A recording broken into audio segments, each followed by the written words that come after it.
আমরা নিজেদের লাইফে কখন কার প্রতি অ্যাট্রাক্ট হয়ে পড়ি আমরা নিজেরাই জানি না।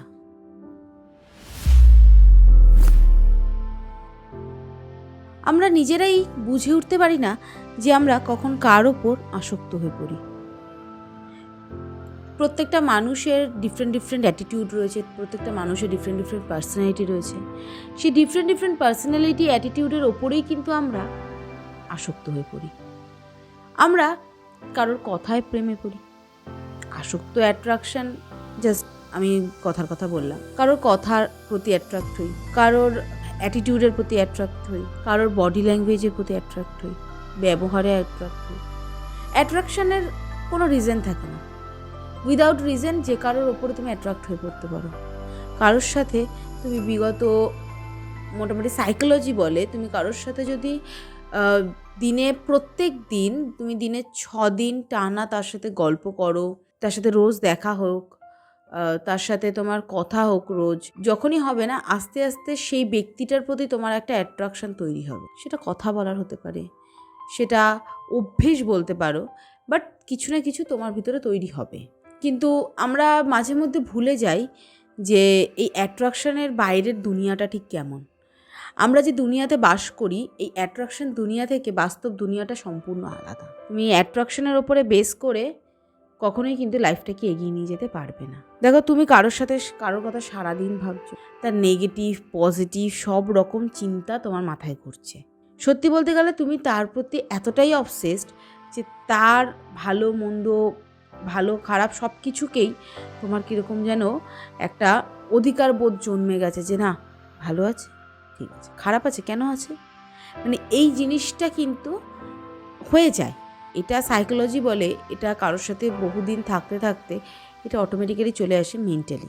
সত্যি কথা বলতে গেলে তুমি যার জন্য অবসেসড সে তোমাকে নিয়ে কি ভাবছে সেটা যখন তুমি জেনে যাবে, তুমি দেখবে তার প্রতি অবসেশনটা তোমার আরও বেড়ে গেছে। ধরো তুমি যার প্রতি অবসেসড তুমি জানতে পারলে সেও তোমার প্রতি অবসেসড। একটা এমন একটা সিচুয়েশান, এটা যে সিচুয়েশানটাতে এক্স্যাক্টলি তোমার কি করা উচিত, তুমি হয়তো এই সিচুয়েশানটাতে দাঁড়ালে জাস্ট ব্ল্যাক আউট হয়ে যায়।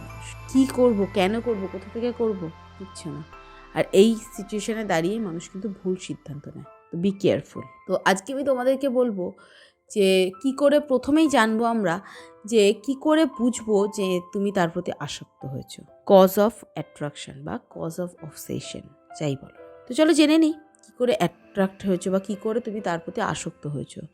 এবং এটা জানার পরে জানবো তুমি যদি চাও তার সাথে এই আসক্তটা বজায় রাখতে তাহলে তোমায় কী করতে হবে, আর তুমি যদি না চাও তাহলে তোমায় কী করতে হবে। তো আগে জেনে নিই কারণটা কি। তুমি কারোর কথা প্রতিনিয়ত ভাবছো কারণ সে তোমার থেকে ফিজিক্যালি, মেন্টালি বা ইমোশনালি কোনো না কোনোভাবে অ্যাটাচড ছিল, আছে, তাই তুমি তার কথা কিন্তু বারবার ভাবছো। সে কোনো না কোনোভাবে, বিশেষ করে এটা প্রথমত যেটা হয়, প্রথম একদম ফার্স্ট যেটা হয় সেটা হচ্ছে মেন্টালি একটা অ্যাটাচমেন্ট। আর একটা জিনিস সবসময় মাথায় রাখবে যে একটা মানুষের সাথে মেন্টালি অ্যাটাচমেন্ট যদি একবার হয়ে যায় না, সেই অ্যাটাচমেন্ট কাটানোটা ইজ ভেরি ডিফিকাল্ট। এবং মেন্টালি অ্যাটাচমেন্টের সাথে সাথে আস্তে আস্তে ইমোশনাল অ্যাটাচমেন্টটা দ্বিতীয়ত তৈরি হয়, এবং তৃতীয়ত যেটা তৈরি হয় সেটা হচ্ছে ফিজিক্যাল অ্যাটাচমেন্ট, এইটা তৈরি হয়। এবং আস্তে আস্তে দেখতে পাবে তোমার 3টে অ্যাটাচমেন্টই কিন্তু তার সাথে তৈরি হয়ে গিয়েছে অলরেডি। তাই যে মানুষটার প্রতি তুমি অবসেসড, আগে তুমি রেকটিফাই করো তার প্রতি তুমি কিসে অ্যাট্রাক্ট বা কিসে অ্যাটাচড হয়ে রয়েছো। তুমি তার ইমোশনে অ্যাটাচড হয়েছো, তুমি তার কথায় অ্যাটাচড হয়েছো, মানে যেটাকে বলে মেন্টালি অ্যাটাচড, নাকি ফিজিক্যালি। তুমি যখনই এটাকে রেকটিফাই করে নিতে পারবে না, ধরো সাপোজ আমি তোমাকে বললাম তুমি তার সাথে মেন্টালি অ্যাটাচড হয়ে আছো, তার একটা রিজন রয়েছে বা তার একটা সলিউশন রয়েছে। সেটা হচ্ছে, খুব ভালো করে বললে যেটা বলা যায় সেটা হচ্ছে, তুমি সে যখন দূরে থাকছে, সে যখন তোমার থেকে আলাদা থাকছে, তখন তোমার পাগলের মতন তার কথা মনে পড়ছে। মানুষ না অভ্যেসের দাস। এই যে কিছুক্ষণ আগে বললাম সাইকোলজি বলেছে একটা মানুষের সাথে 6 দিন যদি তুমি একসাথে থাকো, ফেরো, ঘোরো, খাও, তাকে সারাদিন চোখের সামনে দেখো, তার প্রতি তোমার একটা অ্যাট্রাকশন তৈরি হবে, অ্যাটাচমেন্ট তৈরি হবে। তো এটাও সেম থিংস,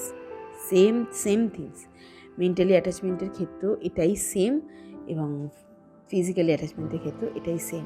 যে তুমি যত মানুষের সাথে এই অ্যাটাচমেন্টটা থাকবে, তত কিন্তু তোমার টাইম লাগবে অ্যাটাচমেন্ট থেকে বেরিয়ে আসতে। আমি একটাই কথা বলবো, যদি এমন কারোর সাথে মেন্টালি, ফিজিক্যালি বা ইমোশনালি অ্যাটাচড হয়েও থাকো, চেষ্টা করবে যতটা সম্ভব কম করার, বিশেষ করে মেন্টালি অ্যাটাচমেন্টটা যতটা সম্ভব কম করার। তাতে তোমার পরবর্তীকালে খুব ভালো সুবিধা হবে। দেখো, তার একটাই রিজন আমি তোমাদেরকে দেব।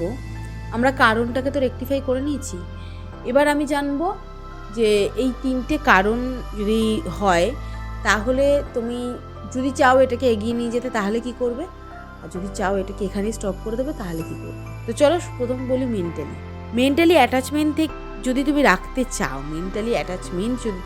চাও, তাহলে আমার একটাই কথা যে মেন্টালি একটু স্ট্রং হও। মেন্টাল অ্যাটাচমেন্টটা এতটাই খারাপ এবং এতটাই কষ্টদায়ক যে যদি তোমাকে এখান থেকে কেউ কোনো হার্ট করে কথা বলে, তাহলে কিন্তু তুমি সেটা নিতে পারবে না। কেউ বাদ দাও, তুমি যার প্রতি অবসেসড, সে যদি তোমাকে একটা বারের জন্য হার্ট করে কথা বলে, তুমি দেখবে তুমি সেটা নিতে পারবে না। তাই কারোর সাথে এতটা গভীরভাবে মেন্টাল অ্যাটাচমেন্ট হয়েও না। হ্যাঁ, মেন্টাল অ্যাটাচমেন্ট অবশ্যই দরকার শরীরের ক্ষেত্রে, কিন্তু এতটাও দরকার নেই। এবার আসি ইমোশনালি। দেখো, মেন্টাল অ্যাটাচমেন্ট থেকেই ইমোশনাল অ্যাটাচমেন্টটা হয়, এবং ইমোশনাল অ্যাটাচমেন্টে যদি তুমি একবার জড়িয়ে পড়ো, মেন্টাল অ্যাটাচমেন্টের থেকে কিন্তু বেরিয়ে আসলেও ইমোশনাল অ্যাটাচমেন্ট থেকে বেরিয়ে আসা কিন্তু ইটস ভেরি ডিফিকাল্ট। তো চেষ্টা করো কারোর সাথে ইমোশনাল অ্যাটাচমেন্ট যতটা সম্ভব কম হওয়ার। আর ফিজিক্যাল অ্যাটাচমেন্ট, দেখো ফিজিক্যাল অ্যাটাচমেন্ট আমাদের নিম্ন মধ্যবিত্ত ঘরের মানুষরা, ছেলেমেয়েরা, আমরা নিজেদের মানে সম্মান, নিজেদের মর্যাদা আমরা এতটাই বজায় রাখতে বেশি পছন্দ করি যে সেটা ফুলফিল করার জন্যে বা সেটাকে বজায় রাখার জন্যে আমরা ফিজিক্যাল অ্যাটাচমেন্টে খুব কমই যাই। বাট যদিও বা গিয়ে থাকে মানুষ, তাহলে তার কাছেও একটাই রিকোয়েস্ট যে এতটা গভীরে যেও না যে ফিরে আসতে পারবে না। দেখো, সেম ব্যাপার, ওই একটা কথা আছে না যে চায়ে একটা বিস্কিট এতটাও ডুবিয়ে দিও না যে তুলতে গেলে ভেঙে পড়ে যায়। তো নিজেকে এতটাও কারোর কাছে বিলিয়ে দিও না যাতে সেক্ষেত্রে রিটার্নটা তুমি জাস্ট 0 পাও। ওকে, তো এই 3টেই পয়েন্ট অবশ্যই রয়েছে, এই 3টে স্টেপই রয়েছে। বা একটা মানুষের প্রতি আরেকটা মানুষের অবসেশন তৈরি হতে গেলে এই 3টেই দরকার। তো এই 3টে পয়েন্ট তোমাদের কেমন লাগলো আমাকে কিন্তু কমেন্টে জানাতে ভুলবে না। ভালো লাগলে একটা লাইক করে দেবেন, এবং আমার চ্যানেলে নতুন হয়ে থাকলে চ্যানেলটাকে সাবস্ক্রাইব করে দেবেন।